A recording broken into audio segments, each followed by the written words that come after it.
Hillary Clinton is dead, Bill on the run as Clinton Foundation scandals finish the DC crooks off. Posted on benjaminfulford.net. By Benjamin Fulford.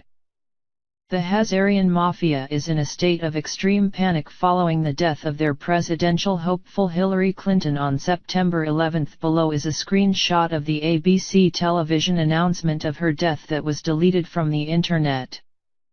The dragnet is now closing in on Bill Clinton and the Clinton Foundation, Pentagon, and agency sources say. Once that is exposed, the entire corrupt Washington, D.C. establishment will crumble, the sources say. This is what CIA sources say is planned next. We predicted Biden would be brought in 6+ months ago, Kane, a disciple of the Central/South American liberation theologists will go along, one term or less to Biden and the baton passed to Kane. This is the current plan, ready to be implemented. However, Pentagon sources say that on October 1, immediately after the end of the U.S. corporation's fiscal year, a new gold-backed currency and possibly an entirely unexpected new leader, possibly Canada's Justin Trudeau, will be announced. There will be high-level negotiations between the Asians and the U.S. military-industrial complex this weekend to discuss these and other issues, White Dragon Society sources confirm. The Hazarians, in full panic mode, are now using a computer graphics-generated Hillary Clinton to create the impression that it is business as usual. To confirm this, please check the following video of Hillary that was broadcast after her collapse on September 11. You can see the images on the smartphones being held up are entirely different from what is being shown on the stage. No Hillary, no flags. Also, if you go to the 2015 mark, you can see her arm disappear, while Hillary herself vanishes at the 2051 mark. See for yourself. So you have a political establishment that is so corrupt and degenerate that it is now trying to elect a CG president. That is simply not going to be allowed to happen, Pentagon and agency sources affirm. A Donald Trump presidency is also looking more problematic because the Chinese, the largest creditors for the bankrupt U.S. corporation, are against him. In any case, the rest of the world has clearly already decided to bail out on the U.S. corporate government. In the past year, foreign central banks have dumped $343 billion worth of U.S. government bonds and the sell-off is accelerating. It is not surprising they refuse to invest in a government that admits $6.5 trillion went missing from its military budget in 2015 alone.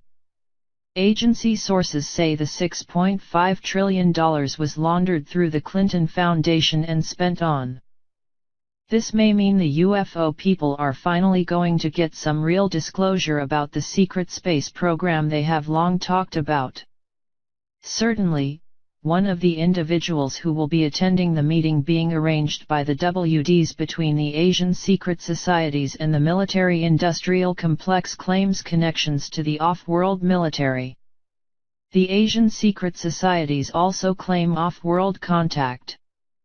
The question is, will something credible be shown to what they call the surface population of this planet, i.e. people like you and me?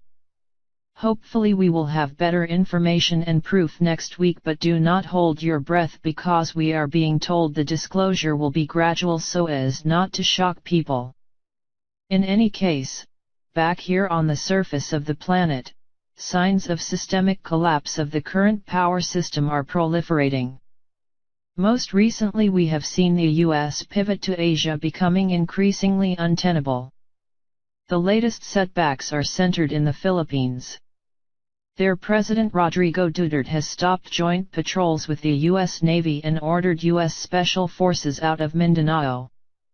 Here is some raw intel on this issue from CIA sources in Asia. The cover story, as you know, is that Duterte has called for the withdrawal of U.S. troops in Mindanao, supposedly to keep them from being killed by the terror group Abu Sayyaf. which as we know is a black ops terrorist organization financed by the boys. The real reason the special ops troops are there is to watch over the giant gold stash. The cabal is intent on removing it very soon for their own purposes. Duterte knows this, and has already made a tentative deal with both China and Russia to allow them to access the location.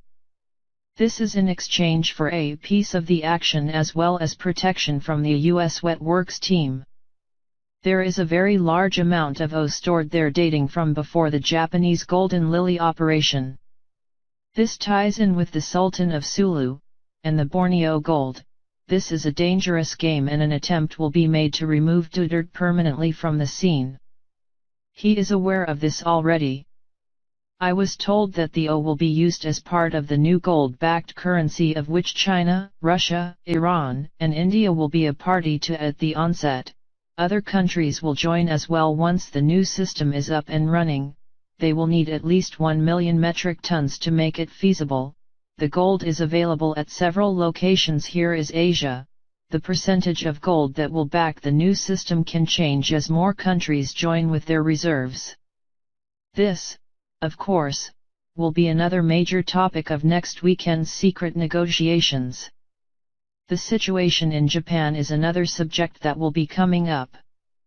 The Asians are on course with their plan to replace Shinzo Abe with Runyo Murata, who just got elected as head of the official opposition Democratic Party. This of course means the Rockefellers, and their agents like Shinji Kawasaki, who claims to control about 100 Japanese politicians, will rig the election for the Chinese in exchange for cash to keep them afloat. The WDs has no problems with Runyo, who is a competent individual, but will make sure the Rockefeller/Bush/Clinton mafia is not kept afloat with Chinese money in exchange for selling Japan down the river. The Rockefeller/Bush/Clinton mafia is not going to get its way in the Middle East either.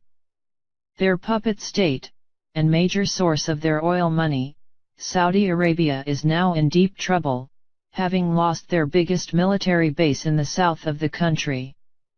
A clear sign of that country's desperation is that they have asked tiny Bahrain for military help. Knowledgeable non-royal Saudis are also coming out in public now and saying the regime will collapse. Israel too is having a bad time of things. In September so far they have lost 2 satellites, 2 F-16 airplanes, a submarine, and a drone, Pentagon sources say. The U.S. government approved a military aid package for Israel, but Pentagon sources say this is just to keep military-industrial complex factories going until the new financial system kicks in. They say the arms will never actually be delivered. Israel has now been publicly exposed as having 200 nuclear weapons and will soon be publicly blamed for 911, Pentagon sources say. In Egypt, meanwhile, government-owned newspapers are saying 911 was an inside job by the West done to justify an invasion of the Middle East and that ISIS is a Western creation. For a government publication to say this is a clear declaration that Egypt has split with the Hazarian mafia rulers of the US. The Russians, for their part, are saying the US military has been acting like the ISIS Air Force after US planes killed over 60 Syrian troops last week. Pentagon sources say this was a provocation staged by the Hazarians in a desperate attempt to start a war with Russia. A war with Russia will not be allowed, the sources say. The Europeans are also in open revolt against the US corporate government and its Hazarian overlords. In the latest move, Deutsche Bank, Europe's largest bank, just told the U.S. Justice Department to buzz off when they tried to impose a $14 billion fine on it. Also in Europe, the home of the governor of the Greek Central Bank was raided by police. The investigation centers on central bank money that was allegedly laundered through the Hellenic Center for Disease Control and Prevention. This may be connected to the Clinton Foundation investigation because it has been using medical charities around the world for money laundering. CIA sources have provided this writer with documents showing how the Clinton Foundation is laundering money in Papua New Guinea to pharmaceutical corporations. Also, please take 6 minutes to watch this former president of the Haitian Senate describe in detail how the Clinton/Bush/Rockefeller criminals operate. At least watch the last minute where he says U.S. drug money coming through Haiti was sent in cornflake boxes, and used to bribe lobbyists in Washington, D.C. The Autumn Revolution is now definitely underway. Thanks for listening and watching. Subscribe and share.